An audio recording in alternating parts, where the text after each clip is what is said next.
Hi friends, எல்லோரும் எப்படி இருக்கீங்க? எல்லோரும் நல்லா இருக்கீங்கன்னு நினைக்கிறேன். நம்ம இப்போ எங்கே இருக்குன்னு பார்த்தீங்கன்னா சிங்காநல்லூர் ஏரியா இதெல்லாம் இருக்கும். மணி பார்த்தீங்கன்னா 1 மணி ஆயிடுச்சு. நம்மளோட சாப்பாடு டைம் வந்துருச்சு. சிங்காநல்லூர் ஏரியானா சொல்லவே தேவையில்லை.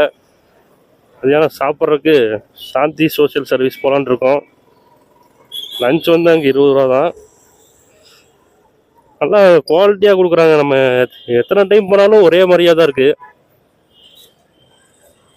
பொரியல், கூட்டு, கீரை, பாயாசம்னு 20 ரூபாய்க்கு நல்லா குவாலிட்டியாக கொடுத்துட்றாங்க. ஏரியா வந்தோம்னா இந்த ஏரியாவில் இருக்கவங்களுக்குலாம் பிரச்சனையே இல்லையாட்டிருக்கு. மதியானம் லஞ்ச் அங்கே வந்துடலாம். இன்னைக்கு திங்கக்கிழமை நைட் நான் உங்களுக்கு ஒரு வீடியோ போடுறேன். நைட் இங்கே செட் தோசை வடக்கிற 20 ரூபாய்க்கு கொடுப்பாங்க. சாயங்காலம் இந்த ஏரியாவில் இருக்க முடியுமான்னு தெரியல, பார்க்கலாம். ஐயோ, ரோடு குழி குழியாக இருக்கு. ஹோப் காலேஜ்லேருந்து சிங்காநல்லூர் ரோடும் குழி குழியாக தான் இருக்குது. இங்கேயும் ரோடு இப்படி தான் இருக்குது. இங்கேயே டிராஃபிக் ஆகுது. அண்ணன் எப்படி திரும்புறாரா? அண்ணே இண்டிகேட்டர் போடணே.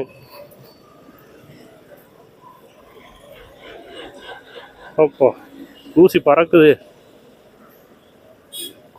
பஸ்லாம் திருப்பூர் போனோம்னா பல்லடம் வரைக்கும் கொஞ்சம் ஸ்லோவாக தான் போகிறாங்க. ரோடு கொஞ்சம் சின்னதாக தான் இருக்குது.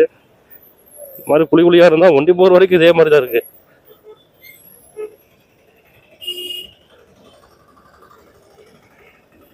ஹோப் காலேஜ் ரோடெலாம் ரொம்ப மோசமாக இருக்குது. ஹோப் காலேஜ் வந்து சிங்காநல்லூர் அதெல்லாம் இங்கே கொஞ்சம் ரோடு போட்டுருக்குறாங்க.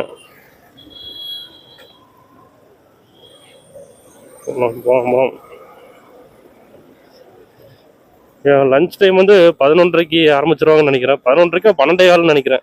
12:15 ஆரம்பித்து 2:15 வரைக்கும். நம்ம கரெக்டாக 1 மணிக்கு இங்கே வந்தனால மதியானம் அங்கேயே லஞ்சை முடிச்சிட வேண்டியதான். கோயம்புத்தூரில் மதியானம் லஞ்சுக்கு வந்து பிரச்சனை இல்லை. ஏதாச்சும் ஒரு ஏரியாவில் இந்த மாதிரி கம்மி பட்ஜெட்டில் சாப்பாடு கிடைக்கும், நம்ம சாப்பிட்டுக்கலாம். இதுக்கு முன்னாடி பார்த்தீங்கன்னா 5 ரூபாய்க்கு சாப்பாடு போட்டிருந்தோம். அந்த எஃப்சி ரோட்லாம் போனால் 35 ரூபாய்க்கு சாப்பாடு. காந்தி பார்க் போனால் 50 ரூபாய்க்கு. அந்த மாதிரி கொஞ்சம் பட்ஜெட்லேயே சாப்பிட்றலாம். இங்கே சாப்பிட்டேன்னா வீட்டுக்கு 4 மணி சொல்லிடுவேன். நான் மதியானம் சாப்பிட்டாச்சு. ஏன்னா 4 மணி 5 மணிக்கு தான் வீட்டுக்கு போவேன் சாப்பிட்றதுக்கு. இப்போ சொல்லிட்டேன்னா 2 மணிக்கு தான் ஸ்டார்ட் பண்ணவே ஆரம்பிப்பாங்க. நம்ம சாந்தி கேஸ் வந்தாச்சு, உள்ளே போகிறோம். கேண்டீன் ஓப்பன் போட்டிருக்காங்க, உள்ளே வந்தாச்சு.